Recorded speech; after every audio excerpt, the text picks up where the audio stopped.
This is the ISG Digital Dish.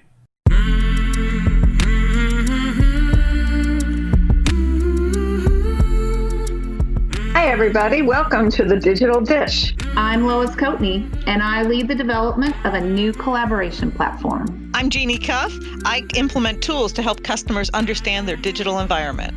And I'm Julie Fernandez. I work with clients trying to improve all aspects of their HR and people development. We're a group of women who work for a global digital firm, ISG, and we've created a new podcast, Digital Dish, which explores what it means to be a woman in the digital world. Our goal is to create a space for women's voices and experiences in digital. Okay, we're back on talking today about the gig economy. I've had several interesting interviews with Felicia Jones from CapGemini. And so this one, she's really passionate about, I actually talk about this, about the gig economy. So I was looking at some stats on this. One of the things I found was gig workers are increasing. They're going from 57 million now to 86.5 million they expect in 6 years. So that's a huge number. Wow, Jeannie. Well, I'm not really surprised, especially with COVID and all this mass disruption of our economy. Maybe those stats will, be even higher. Yeah. But what I think is interesting is that going to be a permanent model or the right model for folks? Will they stay there, or is it kind of a temporary response to what's happened? I don't know. This seems like the more folks that I talk to, either colleagues or friends, or frankly, even looking at, many of the young people who are graduating from university today, they're looking for options. They have a lot of things in life that they want to experience. The thought of, spending 40 to 60 hours a week with a company for a long period of time, COVID has created an opportunity for many to start thinking more creatively as to how they might want to work, but also, what they want to do outside of work. And they're looking for options. Sure. And to that point, I did find another interesting stat. 37% of gig workers are 21 to 38 years old. So that fits right in with what you're talking about. The last thing that I think is going to be interesting, and we talk about it with Felicia, is it's going to change the way companies are structured and the way they work. Yeah, I know, at the company we work at, right, we are now thinking about where we used to travel all the time. We would travel to our client sites because we needed to be there locally. It's providing a lot more, change and thoughts about how we can deliver, not only for our companies where they are, but from wherever. And it really gives lots of opportunities to talent across the globe. Okay. I can't wait to hear what you and Felicia had to say. Well, that's it. Let's go to it then. In March of this year in New York, I was able to introduce my guest, Felicia Jones, who's the HR Business Transformation Director at CapGemini.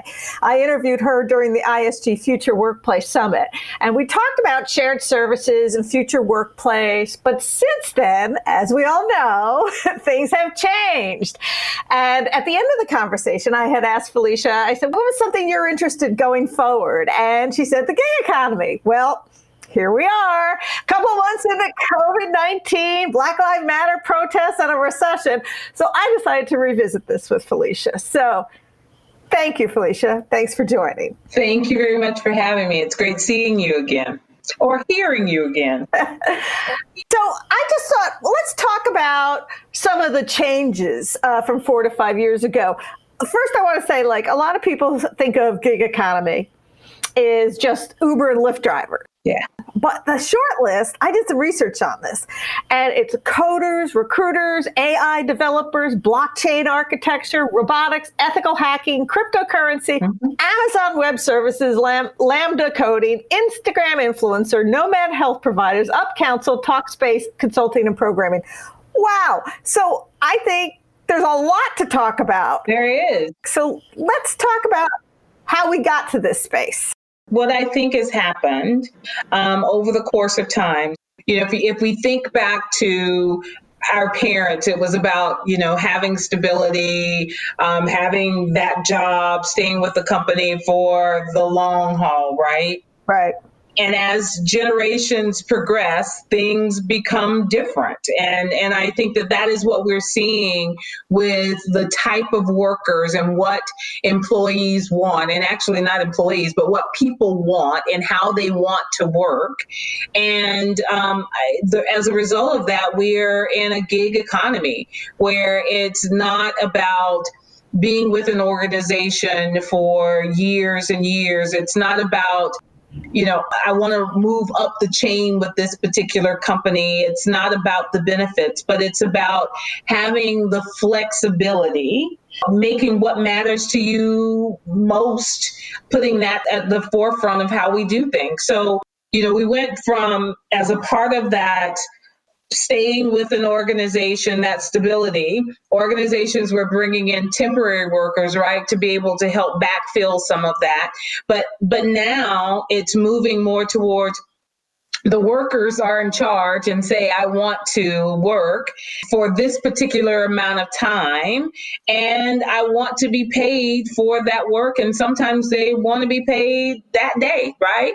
So I think that what we're seeing is that organizations are moving more into or transforming themselves in a way that they can continue to attract the right talent, but being mindful about what's important to that talent. What that also means is that technology also needs to be able to catch up, to be able to support this new change and what is important to the workers. Yeah, so that's interesting. So do you think that's focused on a certain age group, like the millennials versus the boomers, or do you think it's kind of happening across the board? I think that we can definitely thank the millennials for getting us to move in this direction. We can thank them for a lot of things these days. For a lot, right? Yeah. Good, bad, and different, right? Yes. So, yes, I think that it started with the millennials, but I do think that it is now branching out to others in other age groups. Because if you think about your Uber, Lyft drivers, the age range and the generations run the gamut. Sure.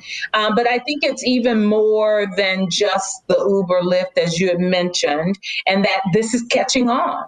Yeah. And so it won't be like anything else. It's not for everyone, but as organizations and with technology, we have had to make adjustments to ensure that we, company-wise, can continue to remain relevant as well as the technology.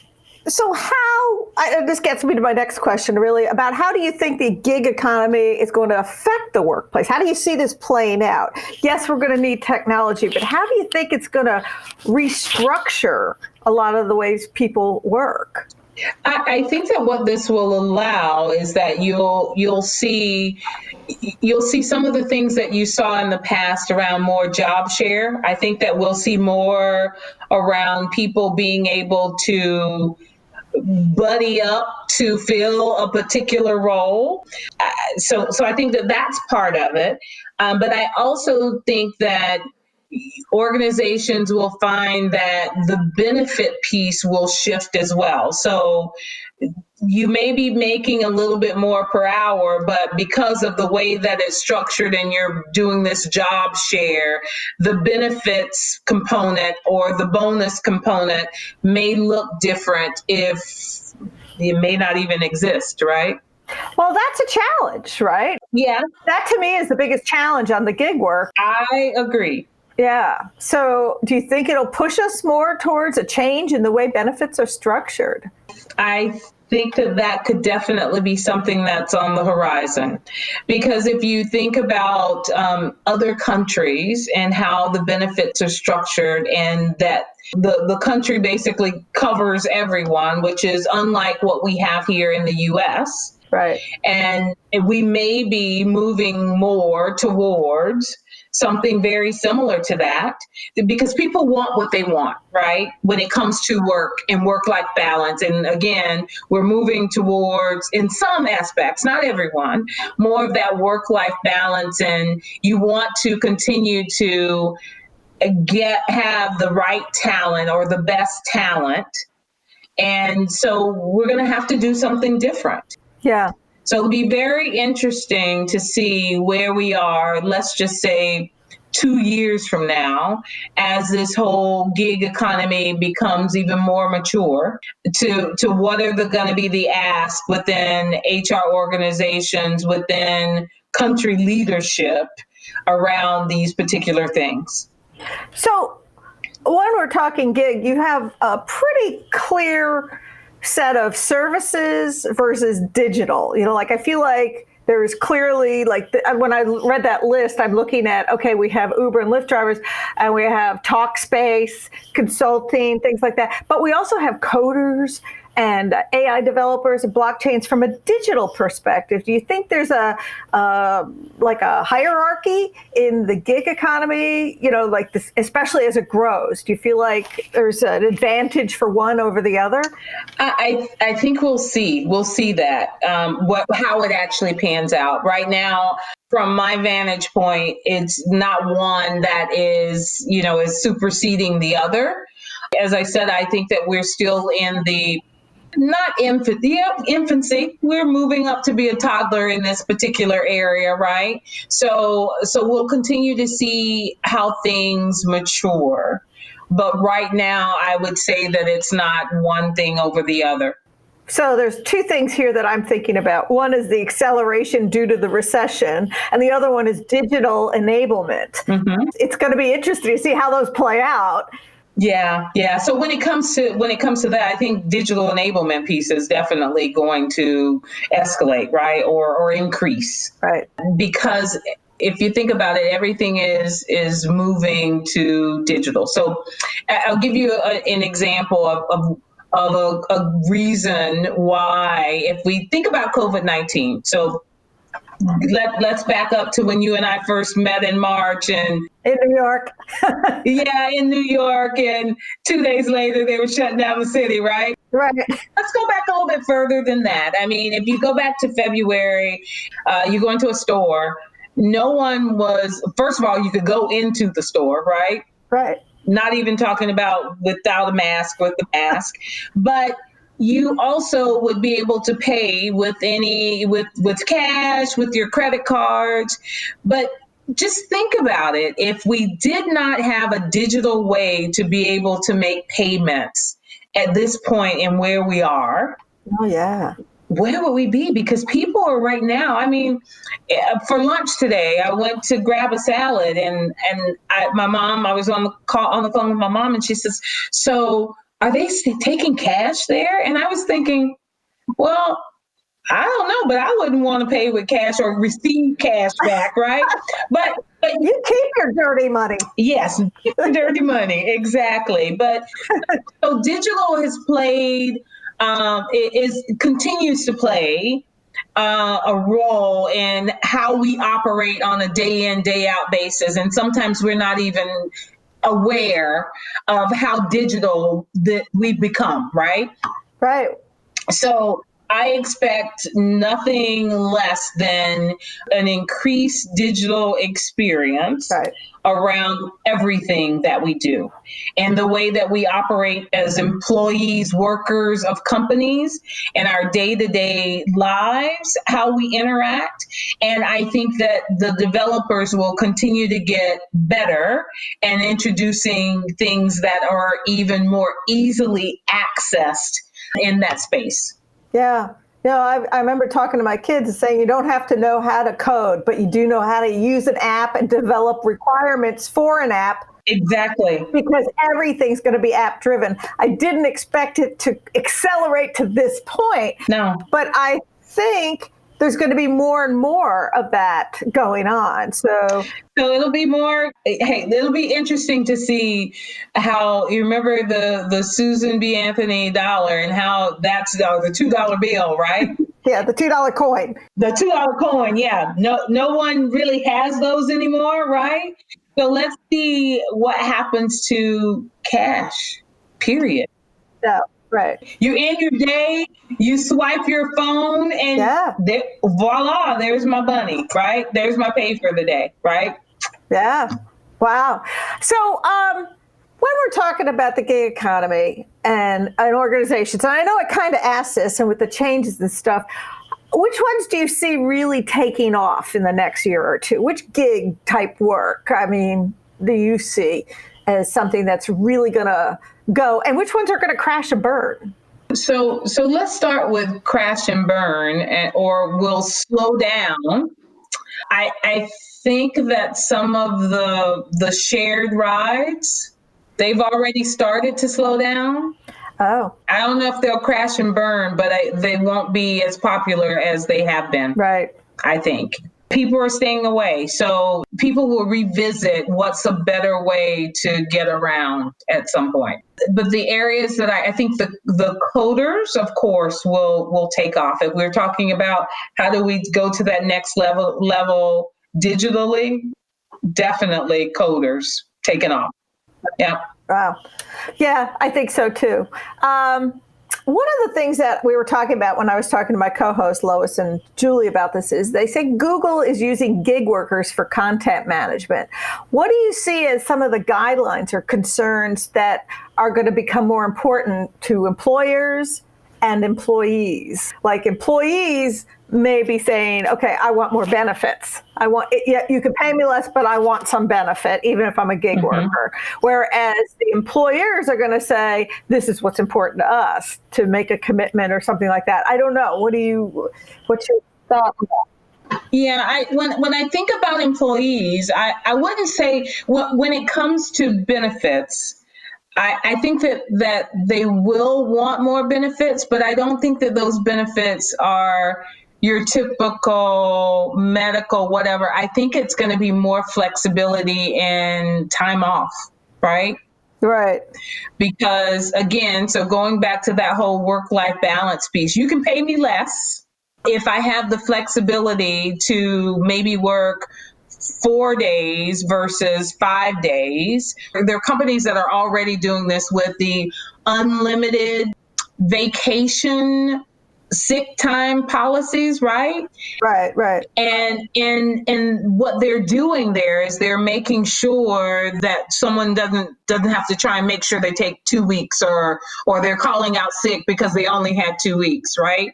But where the rub is, or where the thing is that there has to be making sure that the company needs are met, but also trying to meet the needs of the employees, is ensuring that you're very clear around what expectations are up front and what the goals, and get buy-in around the goals and the vision of the company with the employees. That piece, I think, is key.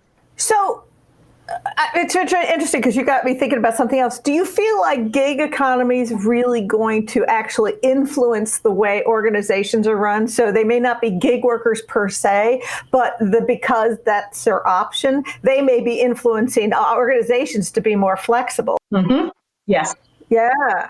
Wow, that's pretty cool. Mm-hmm. Yeah. So anything else, like from an HR perspective or shared services perspective, do you feel like is another point that you think that's going to change things with the gig economy?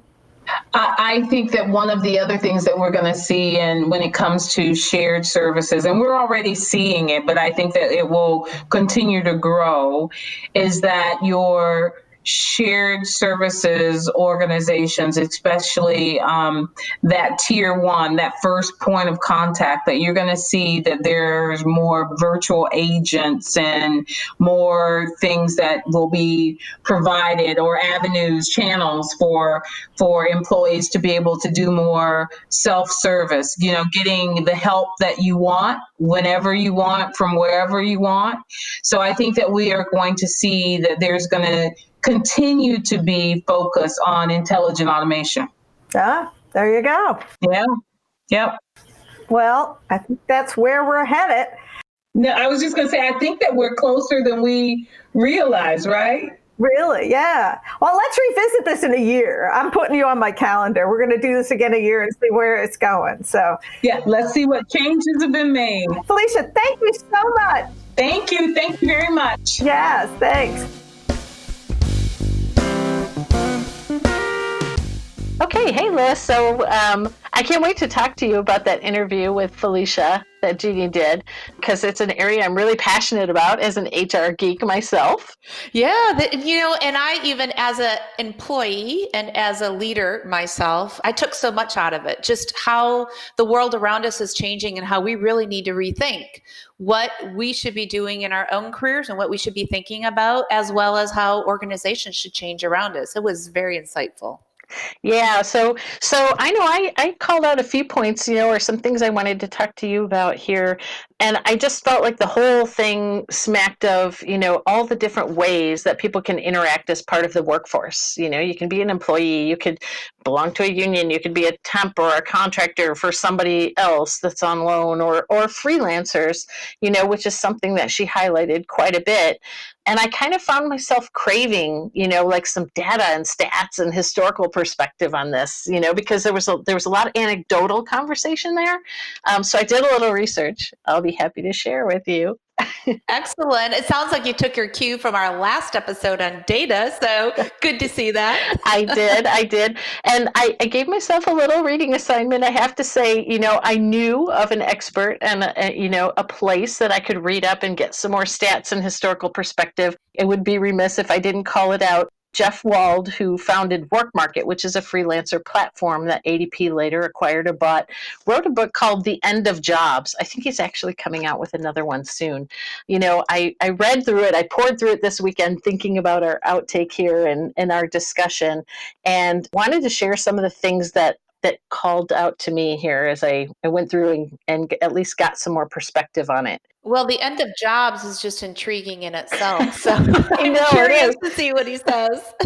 I know. And, really, he wasn't, it's a great title, but the thinking there is not that every business or all of work will be completely redefined, right? Like stuff goes away and now it's an Uber economy. That's really not at all the way that the book leans or what it's trying to do. But really that companies are going to continue to have employees, and all the while, there's these incremental flexibility that they're seeking out of these other workforce models. And so how do we engage more on-demand labor to create agility and to optimize, cost and to do what we need to do as a workforce in order to bring services and product to clients, right?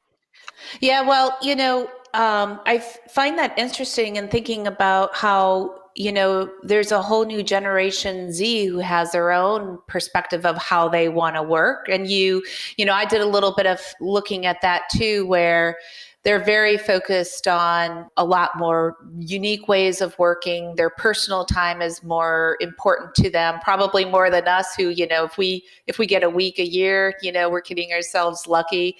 But they really, I think they're asking more questions and they have higher expectations, I think, from work. Yeah, they are. And, I know you're kind of a historical buff, right? So I couldn't help myself, I was reading through and just giving myself the lay of the land. And there's a unique perspective that I really hadn't thought about myself. And that is that companies or corporations and employers have really only been around for about 150 years, right? Since the late 1800s, that the whole structure and all the law and the legislation that created companies as we know them today.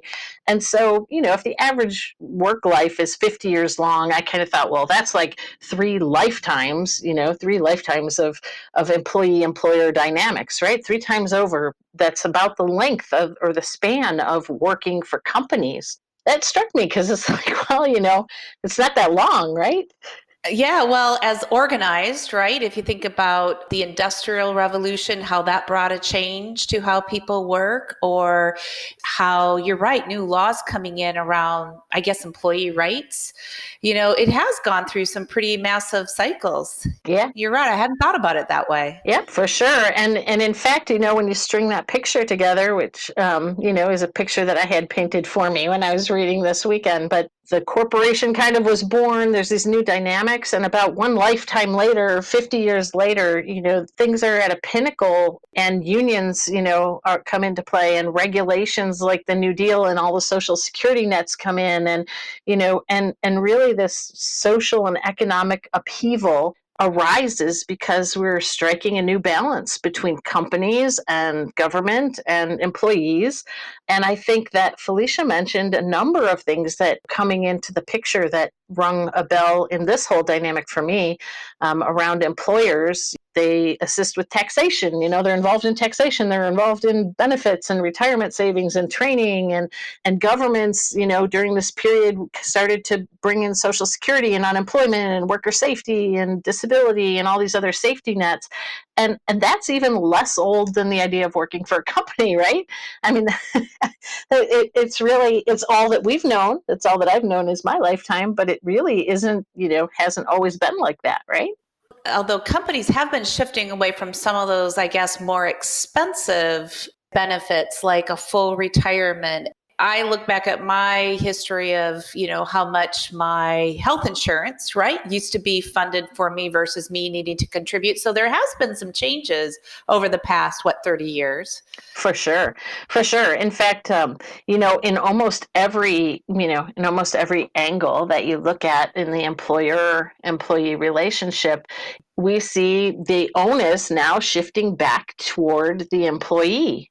From pensions, if you worked a whole lifetime with a company, to 401k contributions, to maybe it's only matches only. And, you can go to companies that had big training centers and they have, maybe some programs, or they enroll you in, software where you can self-study. And, now we're seeing trends to, you're expected or have required hours of, we have it, right? We have 30 hours. You're supposed to do online learning and training on your own time, your own way, for at least, X number of hours per year. So the shift in pushing that to individual accountabilities and responsibilities is undeniable.